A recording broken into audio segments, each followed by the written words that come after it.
आज मेरे छोटे भाई की शादी है और वो अपनी शादी से बहुत खुश है। उसकी खुशी देखकर मेरे दिल में भी शादी का ख्याल आया कि क्यों ना मैं भी अपना घर बसा लूं। अगले ही दिन मैंने अपनी माँ से बात की और बोला, माँ मेरी भी शादी करवा दो। मैं 38 साल का हो चुका हूँ।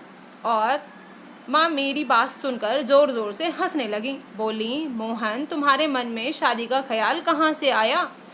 तभी तेरे छोटे भाई की शादी की है। अभी तो इतना खर्चा हुआ है, तो अभी दूसरी शादी कैसे मुमकिन हो सकती है? ये सुनकर मेरे चेहरे पर चिंता की लकीरें साफ दिख रही थी। मैं माँ से बोला, रीति रिवाजों के अनुसार छोटे भाई से पहले मेरी शादी होनी चाहिए थी, तो आपने मेरी शादी क्यों नहीं की? आपको मेरी बिल्कुल भी चिंता नहीं है? मेरे बारे में कोई नहीं सोचता, तो क्या मैं अपने बारे में फिक्र नहीं करूं? ये सुनकर माँ के चेहरे पर मुस्कुराहट आ गई। माँ मुस्कुराकर बोली, क्यों फिक्र करता है मेरे बच्चे? मैं तेरे लिए बहुत ही सुंदर लड़की ढूंढ लूँगी। मैंने ठीक है, मैं सर हिला दिया तो माँ मेरे लिए एक गिलास पानी और 2 गोलियाँ ले आईं। माँ बोली, लो बेटा खा लो। मैंने अपना चेहरा बिगाड़ते हुए कहा कि आप मुझे हर रोज़ ये कड़वी दवाई क्यों खिलाती हो? माँ बोली, बेटा ये दवाई तो तुम बचपन से खा रहे हो, तुम्हें गुर्दे की परेशानी बचपन से है और डॉक्टर ने कहा है कि अगर छोटी सी लापरवाही से पूरा इलाज बिगड़ सकता है। फिर तुम ही सोचो तुम्हारी शादी कैसे करूँगी मैं। मैंने हंसकर दवाई खा ली और अपने काम के लिए निकल गया। माँ कुछ दिनों तक मेरी शादी की बात टालती रही। अब मुझे तो शक होने लगा था कि माँ मेरी शादी इसलिए नहीं कर रही क्योंकि मैं बिजनेसमैन, जो भी फ़ायदा होता है सब माँ के हाथों में रख देता हूँ। हो सकता है उनको ये भी डर हो कि अगर मेरी पत्नी आ जाएगी तो उनका बेटा बदल जाएगा। मैंने माँ से बहुत बार शादी के लिए कहा तो माँ मजबूर हो गई और शादी के लिए लड़की देखने लगी। बहुत लड़की देखने के बाद माँ को एक अंजलि नाम की लड़की पसंद आई थी और माँ ने मुझे उस लड़की की तस्वीर दिखाई। वो लड़की इतनी खूबसूरत थी कि मैं तस्वीर देखकर उछल पड़ा। मैंने देखते ही शादी के लिए हाँ कर दी। मेरी शादी की तैयारी शुरू हो गई। मैं बारात लेकर अंजलि के घर सभी रिश्तेदारों के साथ पहुंचा तो मेरे पास अंजलि को बिठा दिया गया।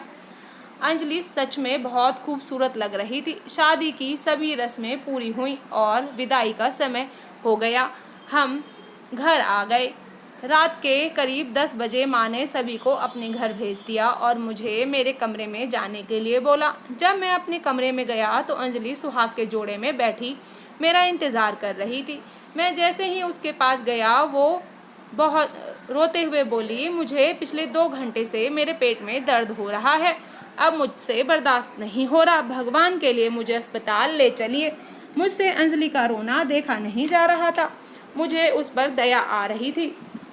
मैं उसको बिना किसी को बताए अस्पताल ले गया।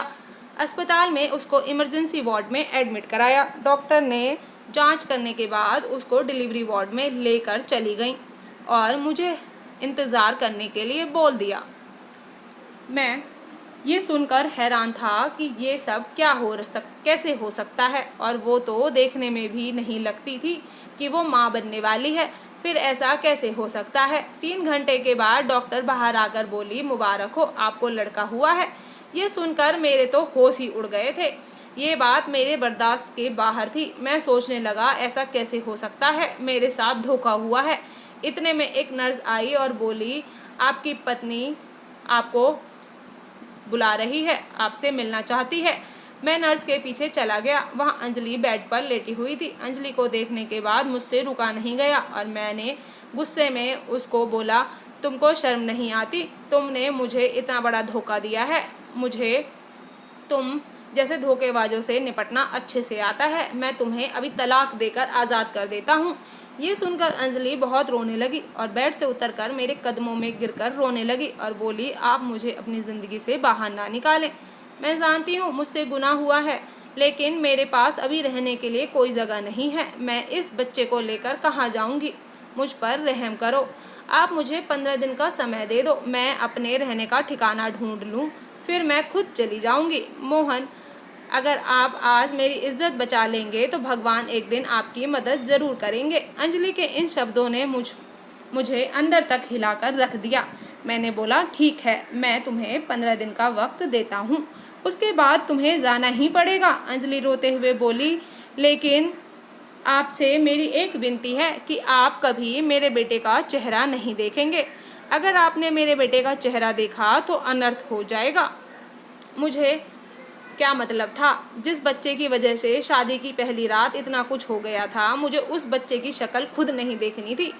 तो मैंने अंजलि से वादा कर लिया। तो अंजलि बेफिक्र हो गई। अब सबसे ज़्यादा डर मुझे अपने घर वालों का था कि घर वालों से क्या कहूँगा। मेरी सोच में डूबी हुई शक्ल देखकर अंजलि समझ गई थी और बोली, आप चिंता मत करो, घर वालों से मैं बात कर लूँगी। अंजलि की डिलीवरी नॉर्मल हुई थी तो हमें सुबह तक डिस्चार्ज मिल गया। घर पूरे रिश्तेदारों से भरा हुआ था। जैसे ही हम घर आए सब हमें देखकर चौंक गए। मेरा तो फिक्र से हालत ख़राब थी कि इस बच्चे के बारे में क्या बोलूँगा। हमें देखते ही माँ आगे बढ़ी और बोली, मोहन तुम कहाँ गायब हो गए थे? माँ की बात सुनते ही अंजलि आगे बढ़ी और बोली, माँ जी, मेरा पानी पूरी खाने का मन कर रहा था। मैंने मोहन से ज़िद की तो मोहन मुझे बाहर लेकर गए थे। पानी पूरी खाने के बाद हम लोग वहीं पास में एक पार्क में टहलने लगे कि तभी एक बच्चे की रोने की आवाज़ आ रही थी। उसकी हालत बहुत ख़राब थी। मैंने जब देखा तो मुझसे रहा नहीं गया और मैं उसको डॉक्टर से चेकअप करवाने के बाद अपने साथ ले आई। माँ आगे बढ़ी और बच्चे को गोद में ले लिया।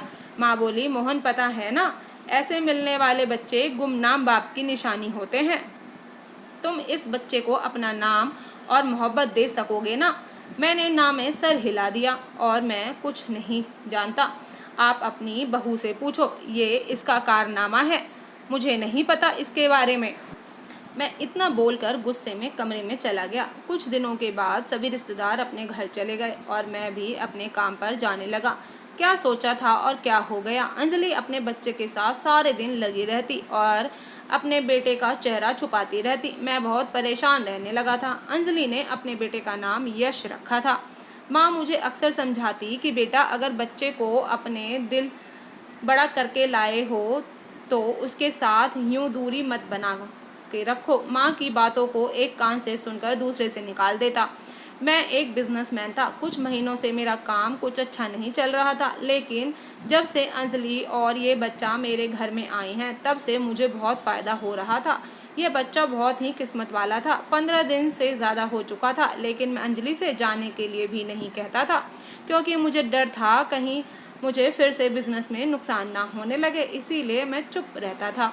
लेकिन मैं अपनी ज़िंदगी एक धोखेबाज औरत के साथ नहीं गुजार सकता था। एक दिन मैं ऑफिस से घर आया तो यश बहुत रो रहा था क्योंकि अंजलि ने उसका मुंह कपड़े से ढक रखा था।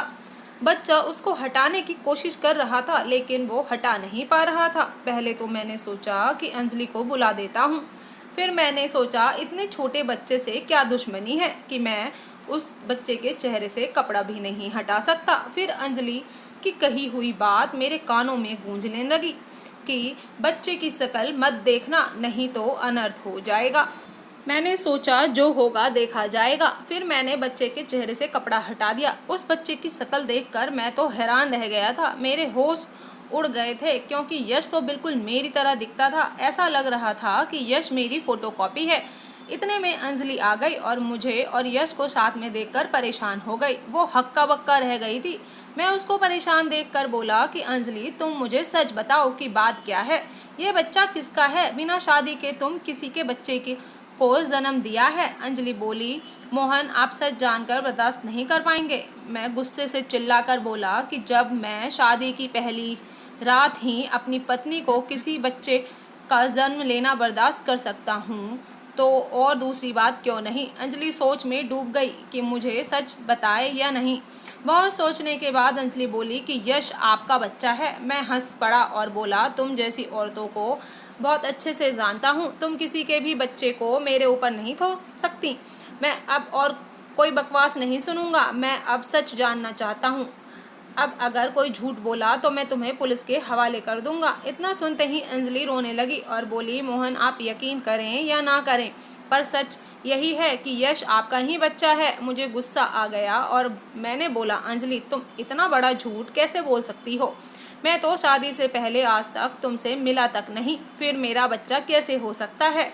यकीन मानिए मोहन, ये बच्चा आपका ही है। मेरा सर घूमने लगा, मुझे घबराहट होने लगी और मैं वहाँ से बाहर चला गया। मैंने सोचा कि जो लड़की 7 महीने तक अपना पाप अपने घर वालों और अपने लोगों से छुपा कर रखा था, वो तो कुछ भी कर सकती है। आज मैंने फैसला कर लिया था कि मैं सच का पता लगा कर रहूँगा। फिर एक दिन यश को बहुत तेज़ बुखार हो गया। यश बहुत ज़्यादा रो रहा था। मैं वहीं बैठा देख रहा था कि अंजलि गुस्से से बोली, आप कैसे इंसान हैं? जब आपको पता नहीं था तब मुझे समझ में आता था कि आप यश को हाथ नहीं लगाना चाहते, लेकिन अब तो आपको पता है कि यश आपका बेटा है, फिर भी आप ऐसा कर रहे हैं।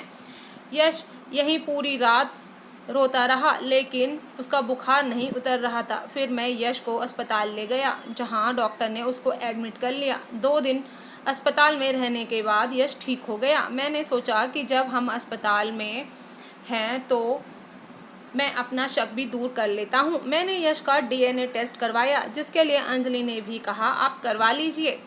मैं झूठ नहीं बोल रही हूँ, यश आपका ही बेटा है। अब मुझे रिपोर्ट का इंतज़ार था। अगले दिन मैं सुबह सुबह अस्पताल रिपोर्ट लेने पहुँच गया और मुझे जो पता चला उसके बाद तो मैं और परेशान हो गया, क्योंकि रिपोर्ट में मेरा और यश का DNA मैच हो गए थे।